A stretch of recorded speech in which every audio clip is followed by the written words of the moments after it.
and welcome. This is Great Road where we are trying to experience the divine realm with human realities of metaphysics. Let's meditate.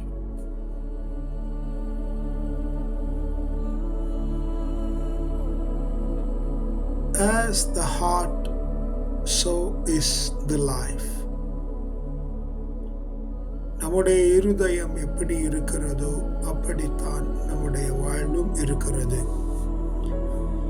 The within is ceaselessly becoming the without. எது நம்முடைய உள்ளத்தில் நம்முடைய அகத்தில் எப்பொழுதும் இருந்து கொண்டே இருக்கிறதோ, ceaselessly தொடர்ந்து இருந்து கொண்டே இருக்கிறதோ, அதுவே நம்முடைய வெளிப்புறத்தில் உண்டாகிறது. Nothing remains unrevealed. மறைக்கப்பட்டபடி எதுவும் இருக்கிறதில்லை. That which is hidden is but for a time. It ripens and comes forth at last. எது மறைக்கப்பட்டிருக்கிறதோ அது கொஞ்ச காலத்திற்கு மறைக்கப்பட்டதாயிருக்கும். அது பழுத்து முதிர்ச்சியாகி கடைசியில் வெளியே வரும். Seed, tree, blossom and fruit are the fourfold orders of the universe. விதை மரமாகுதலும் மரம் பூ பூத்தலும் பூ கனியாகுதலும் பிரபஞ்சத்தின் 4 அடிப்படை நிலைகள். From the state of man's heart proceed the conditions of his life. ஒரு மனிதனின் தனிப்பட்ட இருதயத்தின் மனநிலையே அவனுடைய வாழ்வின் கட்டங்களாக நிலைகளாக உருவெடுக்கிறது. His thoughts blossom into deeds and his deeds bear fruitage of character and destiny. அவனுடைய நினைவுகள் செயல்களாக உருப்பெறுகிறது, மாறுகிறது.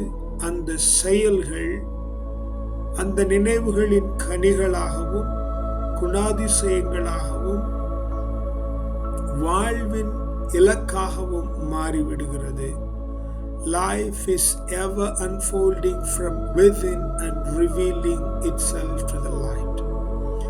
வாழ்வு அகத்தே இருந்து மலர்ந்து அது வெளிச்சத்திற்கு வந்து தன்னை வெளிப்படுத்துகிறது. And thoughts engendered in the heart at last revealed themselves in words, actions and things accomplished. இருதயத்தில் இருக்கிற எண்ணங்கள் உருவாக்கப்பட்டு கடைசியாக வார்த்தைகளாகவும் செயல்களாகவும் வாழ்வின் ஜெயங்களாகவும் நமக்கு மாறுகிறது. As the fountain from the hidden spring, so flows forth a man's life from the secret recess of his heart. சுனையிலிருந்து நீரூற்று புறப்படுகிறது போல மனிதனுடைய வாழ்வும் இருதயத்தின் மறைவான ஆழங்களிலிருந்து புறப்பட்டு வெளிப்படுகிறது. All that he is and does is generated there. ஒரு மனிதனின் எல்லா இருப்புகளும் அவனுடைய செயல்பாடுகளும் இருதயத்தில் தான் தொடங்குகிறது, உருவாகிறது. All that he will be and do will take its rise there. அவன் வாழ்வில் என்னவாக இருக்க போகிறானோ அதுவும் எதை செய்ய போகிறார்களோ என்பதும் அங்கேதான் இருதயத்தின் ஆழத்தில் தான் தொடங்குகிறது, உருவாகிறது. Sorrow and happiness, suffering and enjoyment, fear and hope, hatred and love, ignorance and enlightenment are nowhere but in the heart. சோகமோ மகிழ்ச்சியோ வேதனையோ வாழ்வின் நன்னிலையோ பயமோ நம்பிக்கையோ வெறுப்போ அன்போ அறியாமையோ அறிவுடைமையோ எல்லாமே அவனுடைய இருதயத்தில் மாத்திரமே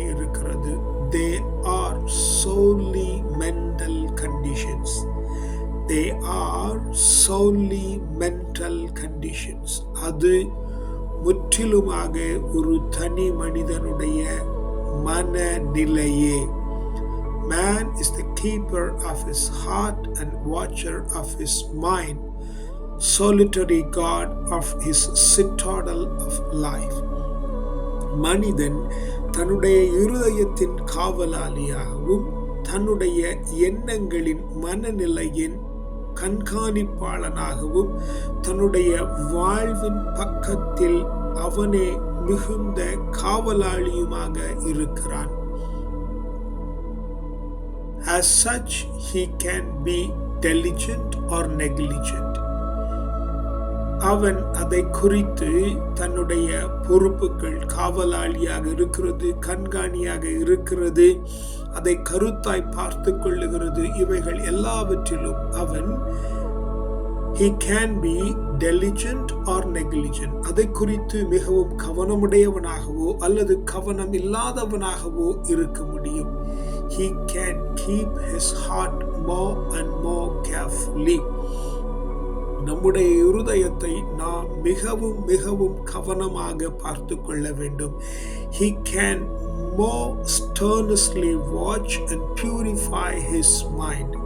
நம்முடைய இருதயத்தை நாம் மிகவும் புனிதப்படுத்த, கண்காணித்து, மிக அனுபவித்து, மிக ஆழமாக அதை நாம் புனிதப்படுத்த, தூய்மைப்படுத்த முடியும். And he can guard against the thinking of unrighteous thoughts. நீதியற்ற நினைவுகளிலிருந்து, நீதியற்ற எண்ணங்களிலிருந்து அவன் தன்னை விலக்கி காத்து கொள்ள முடியும். This is the way of enlightenment and bliss. தன்னுடைய இருதயத்தை நீதியற்ற எண்ணங்களிலிருந்து காத்து கொள்ளுகிறதே வாழ்வின் மகிழ்ச்சிக்கும் ஞானமடைதலுக்கும் அடிப்படையாக இருக்கிறது. Let me read again. He can guard against the thinking of unrighteous thoughts. This is the way of enlightenment and bliss. தன்னுடைய இருதயத்தின் நினைவுகள் நீதியற்றதாக இருக்காதபடிக்கு, நீதியுள்ளவைகளாக இருக்கும்படி காத்து கொள்ளுகிறதே ஒரு மனிதனுடைய வாழ்வின் ஞானமடைதலுக்கும் மகிழ்ச்சிக்கும் காரணமாக இருக்கிறது. On the other hand, he can live loosely and carelessly, neglecting the supreme task of rightfully ordering his life. மாறாக தன்னுடைய வாழ்க்கையில மிகவும் லகுவாகவும் சோம்பேறித்தனமாகவும் கவனமின்மையுமாக இருந்து தன்னுடைய வாழ்வை ஒழுங்குபடுத்துவதற்காக கொடுக்கப்பட்ட மிக முக்கியமான பணியிலே கடமை உணர்வு அற்றவனாக ஒருவனால் இருக்க முடியும். This is the way of self-delusion and suffering. வாழ்வின் எல்லா தோல்விகளுக்கும் வேதனைகளுக்கும் காரணம் தன்னுடைய வாழ்வை நாம், நம்முடைய எண்ணங்களை நாம் நன்றாக பார்த்து கொள்ளாததுதான் என்பது. Let a man realize that life in its totality proceeds from the mind. ஒரு மனிதன் இதை தெளிவாய் புரிந்து கொள்ளட்டும். வாழ்வின் முழுமையும் தன்னுடைய எண்ணத்திலிருந்து, தன்னுடைய மனநிலையிலிருந்து தான் உண்டாகிறது. And lo, the way of blessedness is open unto him. பேறுபெற்ற நிலை, வாழ்வின் பேறுபெற்ற நிலை அவனுக்கு எப்பொழுதுமே திறந்து வைக்கப்பட்டிருக்கிறது. Let a man realize that life in its totality proceeds from the mind, and lo, the way of blessedness is open up to him. வாழ்வின் முழு நிலைமையும் ஒரு மனிதனுடைய மனநிலையில், எண்ணத்தில் இருக்கிறது. வாழ்வின் பேறுபெற்ற நிலையை அடைகிறது ஒரு மனிதனுக்கு திறந்து வைக்கப்பட்ட, வெளிப்படுத்தப்பட்ட காரியமாயிருக்கிறது. For he will then discover that he possesses the power to rule his mind. அதனாலே நம்முடைய மனதை கட்டுப்படுத்துகிற நம்முடைய மனதை செம்மைப்படுத்துகிற ஞானத்தை அவன் அறிந்து கொள்ள வேண்டும். And to fashion it in accordance with his ideal. நம்முடைய வாழ்வு எவ்வளவு சிறந்த மேன்மையான உன்னதமான நிலையை அடைய வேண்டும் என்று எண்ணம் நாம் கொண்டிருக்கிறோமோ அதற்கு ஏற்றபடி நம்முடைய மனநிலையை நம்முடைய எண்ணங்களை மாற்ற வேண்டியது நம்முடைய கரத்தில் கொடுக்கப்பட்டிருக்கிறது.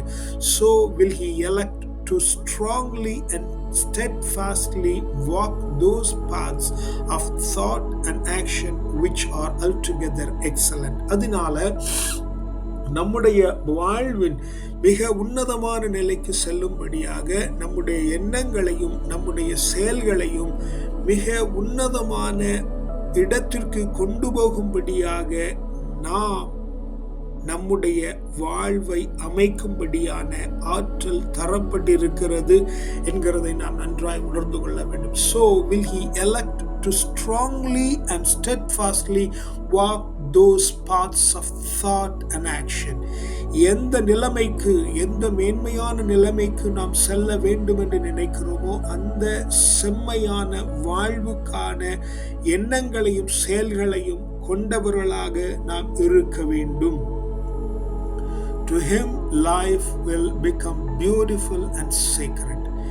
இப்படியாக தன்னுடைய வாழ்வை தன்னுடைய எண்ணத்தை சீர்படுத்துகிற மனுஷனுக்கு வாழ்வு மகிழ்ச்சியானதாகவும் பரிசுத்தம் நிறைந்ததாகவும் அழகுள்ளதாகவும் மாறும். And soon or later he will put to flight all evil, confusion and suffering. இப்படி நல் வாழ்வு வாழுகிறதினாலே தன்னுடைய வாழ்விலே வெகு சீக்கிரத்தில் தன்னுடைய வாழ்வில் காணப்பட்ட எல்லா தீயதான குழப்பமான வேதனையான காரியங்களில் இருந்து விடுதலை அடைய முடியும். For it's impossible for a man to fall short of liberation, enlightenment and peace. விடுதலையும் ஞானமடைதலும் சமாதானமாய் இருத்தலும் அமைதலாய் இருக்கிறதும் எல்லா மனுஷனுக்கும் கொடுக்கப்பட்டதாய் இருக்கிறது. For it's impossible for a man to fall short of it. அதை இழந்து போகக்கூடிய ஒன்றாக அது நமக்கு தரப்படவில்லை. Who guards with unwearying diligence the gateway of his heart. இருதயத்தின் வாசலை யார் மிக கண்ணும் கருத்துமாய் கவனிக்கிறார்களோ அவர்களுக்கு விடுதலையும் ஞானமடைதலும் சமாதானமாய் அமைதியோடும் இருக்கிறதும் எப்பொழுதும் கொடுக்கப்பட்டதாய் இருக்கிறது. அது அவனுக்கு மிக அருகாமையில் இருக்கிறது. All that he is and does is generated there. வாழ்வின் நம்முடைய எல்லா இருப்புகளும் நம்முடைய எல்லா செயல்களும் நம்முடைய இருதயத்தில் தான் தொடங்குகிறது, உருவாகிறது. All that he will be and do will take its rise there. நம்முடைய வாழ்வில் நடக்க போகிற எல்லா காரியங்களும், நம்முடைய வாழ்வில் நாம் செயல்படுத்த போகிற எல்லா காரியங்களும் நம்முடைய இருதயத்தின் ஆழத்தில் தான் உண்டாயிருக்கிறது. ஆகவே நம்முடைய இருதயத்தின் நினைவுகள் பரிசுத்தமானதாகவும் நீதியானதாகவும் உண்மையானதாகவும் நேர்மையானதாகவும் இருக்க வேண்டும். அப்படி இருக்கிற பொழுது நம்முடைய இருதயத்தின் எண்ணங்களைப் போலவே நம்முடைய வாழ்வு மாறும். நம்முடைய வாழ்வு மேன்மை அடைய வேண்டும் என்று சொன்னால், நம்முடைய வாழ்வு உன்னதம் அடைய வேண்டும் என்று சொன்னால், எதை நோக்கி நாம் பயணிக்க வேண்டும் என்று தீர்மானித்திருக்கிறோமோ, எது நம்முடைய வாழ்விலே மேன்மையானது உன்னதமானது என்று நம்முடைய இருதயம் நினைக்கிறதோ அதுவாகவே நம்முடைய வாழ்வு மாறுகிறது. அதனாலே நம்முடைய இருதயத்தில் எது உன்னதமானது, எது மேன்மையானது, எது சிறந்தது என்று நினைக்கிறோமோ அது மேன்மையானதாகவும் உன்னதமானதாகவும் இருக்கும்படி நம்முடைய இருதயத்தை காத்துக்கொள்ள வேண்டியது நம்முடைய கடமையாய் இருக்கிறது. இருதயத்தின் நினைவே நிஜங்களாக மாறுகிறது. இருதயத்தின் எண்ணங்களே நம்முடைய வாழ்வின் வண்ணங்களாக மாறுகிறது. Let's understand the fact that what we think in our heart becomes our life. What we think of doing in our heart becomes a daily action of in our life. Therefore, let's guard our heart in a very diligent manner and set our life in the most peaceful and plentiful way. May the Holy Lord bless you all. Come, let's ascend unto heaven where we are from. நாம் உன்னதத்திலிருந்து அனுப்பப்பட்டிருக்கிறோம்.